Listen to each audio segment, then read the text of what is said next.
शहर से किनारे हटकर गांव के करीब एक चबूतरा बना था। उस पर देवी की 7 पिंडियां बनी हुई थी और गांव वाले सभी एकत्रित होकर वहीं पर देवी की वार्षिक और अन्य पूजाएं करते थे। वहां कोई मंदिर नहीं था।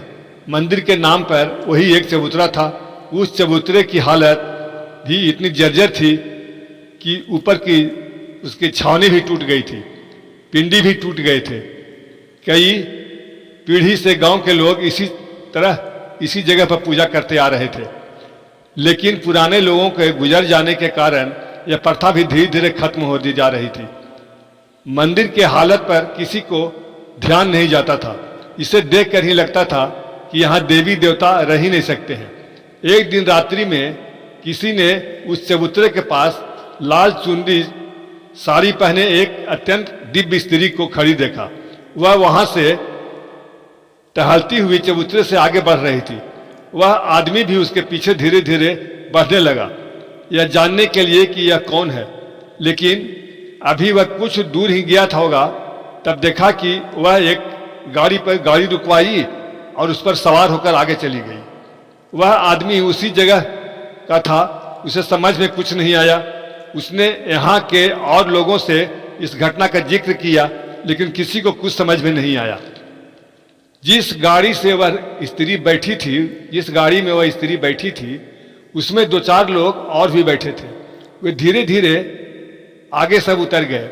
अब सिर्फ वही स्त्री खड़ी थी। ड्राइवर ने पूछा, आप कहाँ उतरेगी? उसने कहा, शीतला मंदिर के पास। वह मंदिर आने पर ड्राइवर ने गाड़ी रोक दिया। स्त्री ने किराया दिया और उतरकर आगे बढ़ गई। ड्राइवर ने पैसे गिना तो किराया से अधिक पैसे था। ड्राइवर ने उसे लौटाने के लिए जब सामने देखा तो वह नजर नहीं आई। उसने उतरकर थोड़ा आगे बढ़ा, तभी मकान एक गली के अंदर बने हुए थे। वहां पर सिर्फ एक मंदिर था। ड्राइवर ने सोचा, तुरंत वह कहाँ चली गई। उसने आगे ढूंढना अच्छा नहीं समझा और वापस लौट गया। एक दिन उस गांव के सरपंच ने गांव के लोगों को एकत्रित किया और कहा, इस गांव में देवी की कोई मंदिर नहीं है। इससे इस गांव पर देवी की कोई संरक्षण प्राप्त नहीं होगी। जो भी एक चबूतरा है वह भी इस तरह टूट फूट गया है कि वहां कोई देवता रह ही नहीं सकता है। और इस गांव में इतना पैसा भी नहीं है कि एक नया मंदिर बना सके। अब आप ही लोग विचार करें कि क्या किया जाए। मंदिर बनाना बहुत जरूरी है। एक दिन रात्रि को खाली गाड़ी लेकर वह ड्राइवर आ रहा था कि तभी उसकी नज़र उस स्त्री पर पड़ी जो किनारे में खड़ी थी। वह कई बार उसे बिठा चुका था, इसलिए उसने गाड़ी रोक दी और वह स्त्री उसमें सवार हो गई। आगे थोड़ी देर ही वह गाड़ी गई थी कि सामने से एक बड़ा गाड़ी तेज रफ्तार से आता दिखाई दिया।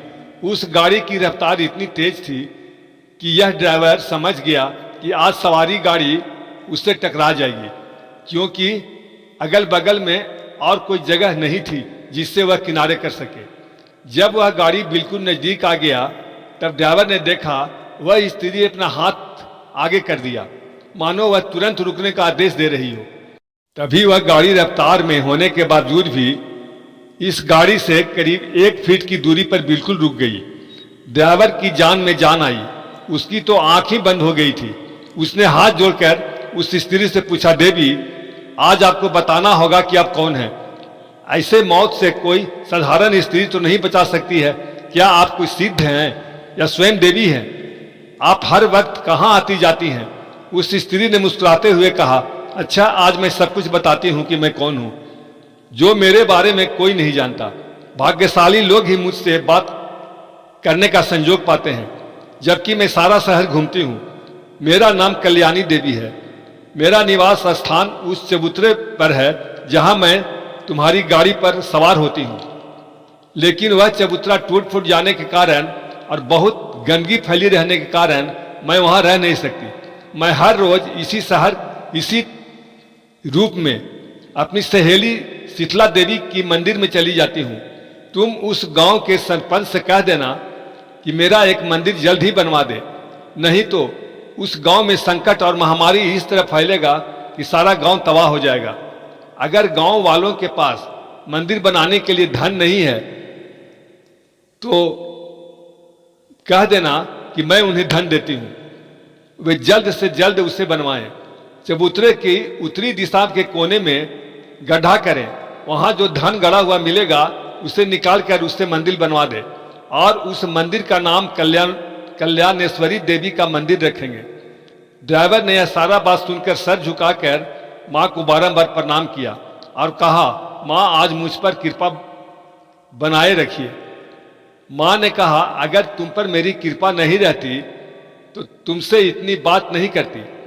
तुम पर मेरी कृपा सदैव बनी रहेगी और जिस दिन मंदिर तैयार होने के बाद पूजा होगी उस दिन तुम पूरे परिवार के साथ वहां मौजूद रहना।